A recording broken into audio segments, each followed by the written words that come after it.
जनक पेशे से एक बहुत अच्छी वकील थी, लेकिन कहते हैं ना, बहू कितनी भी बड़ी तोप क्यों ना हो, सास के सामने तो भीगी बिल्ली ही होती है।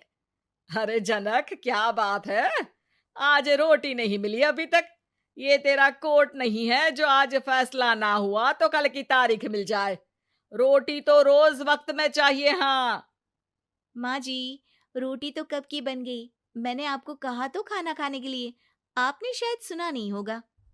ओहो हो, जज नहीं हूं मैं तेरे कोर्ट की, सास हूं सास। कोई दलील फालतू की मत देना यहाँ। बहुत जानती हूं मैं इन वकीलों को। अपनी बात ऊपर रखने के लिए झूठ बोलने में जरा भी नहीं सोचते। तभी वहां जनक के ससुर आ जाते हैं। अरे भाग्यवान, क्यों बेचारी के काम को कोसती रहती है हमेशा।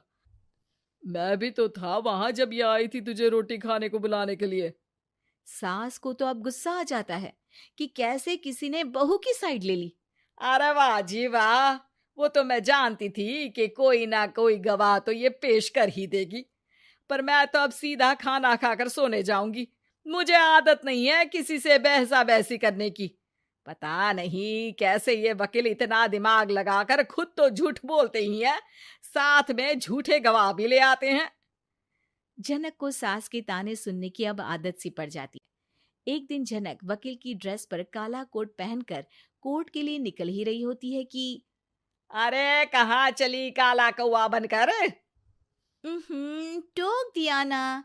अब कोर्ट तो वकील वाली ड्रेस पहनकर ही जाऊंगी ना। वाह भाई वाह, दामिनी तो मैंने भी देखी है। सन्नी पाजी ने ऐसा ही कोट पहना था और कहा था कि तारीख पर तारीख, तारीख पर तारीख।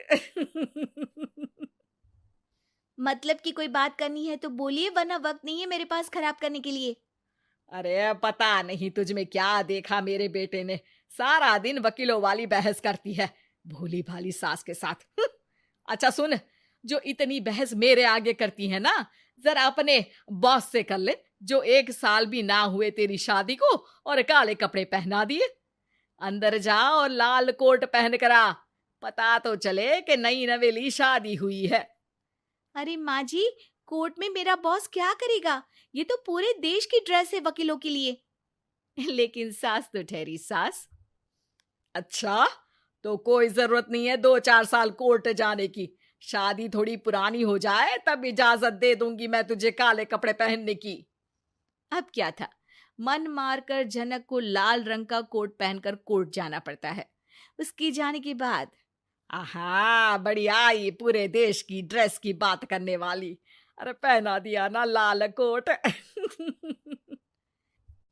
अब सास आए दिन या तो जनक को उसके काम का ताना देती या फिर उसका काम छुड़वा देने की धमकी। तंग आकर एक दिन जनक पति से कहती है, मैं सोच रही हूँ कि कोर्ट जाना बंद ही कर दूं। अरे क्यों यार, इतना अच्छा करियर है, क्यों छोड़ने की सोच रही हो? अरे लाल रंग का कोट पहनकर जाना पड़ता है। हर बात पर सास ताना देती है कि वकील तेज होते हैं, सवाल जवाब करते हैं, झूठी दलीलें देते हैं। अरे तो ठीक है ना, वो जो कहती है अपनी समझ से कहती है, लेकिन तुमको तो पता है ना कि सच्चाई क्या है। जनक को पति की बात से हौसला मिलता है कि तभी घर पर कुछ लोग आ जाते हैं।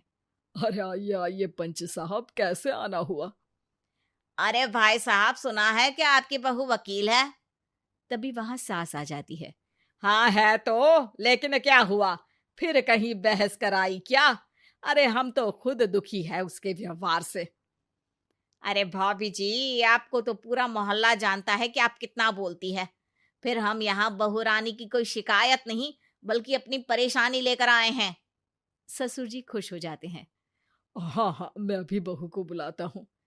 जनक वहां आती है, सबको नमस्ते करके बैठ जाती है। बहू रानी, हमारे गांव में बड़ी मुसीबत आ गई है। अब तो पूरे गांव की जिम्मेदारी मानो तुम्हारे कंधों पर है।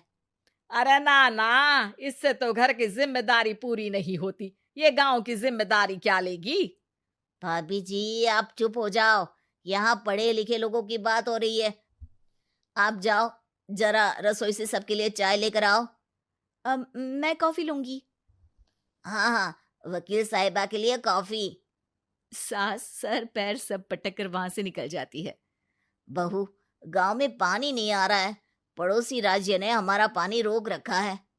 हम्म, इसका मामला तो बड़े कोर्ट में चलेगा पंच जी, लेकिन ऐसा क्यों? वो राज्य हम लोगों से पानी के पैसे मांग रहा है। अब आधे गांव में पानी की सप्लाई खत्म हो गई है बहुरानी। अच्छा पंच साहब, बात गांव की है तो मैं जरूर केस लड़ूंगी। यहाँ एक बार फिर सास की एंट्री हो जाती है। अरे वाह जी वाह, ये काम करवा लो, आप हमारी बहू से बहुत अच्छा करती है।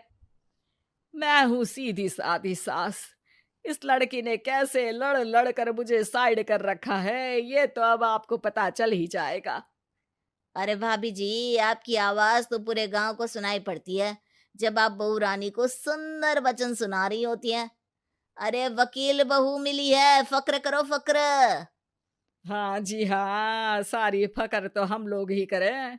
खैर, अब जो केस लड़ेगी और पानी गांव में आ जाता है, तो पंच साहब लिख कर देना होगा कि हैंड पाइप में सबसे पहले मेरी बाल्टी और घड़ा भरेगा। अरे फिर तो हम बहू रानी के नाम पर घर पर ही सप्लाई दे देंगे, लेकिन ये इतना आसान नहीं है। बहू, गांव के पास अभी वकील करने की भी पैसे नहीं है तो।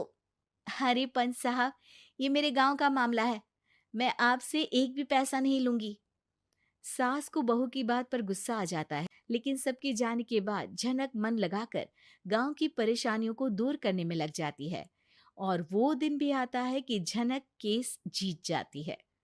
अरे आज तो प्लम्बर आकर घर तक पाइप लगा गया है। खुश हो जाओ, मेरे कारण तुम लोगों को घर के अंदर ही पानी मिल जाएगा।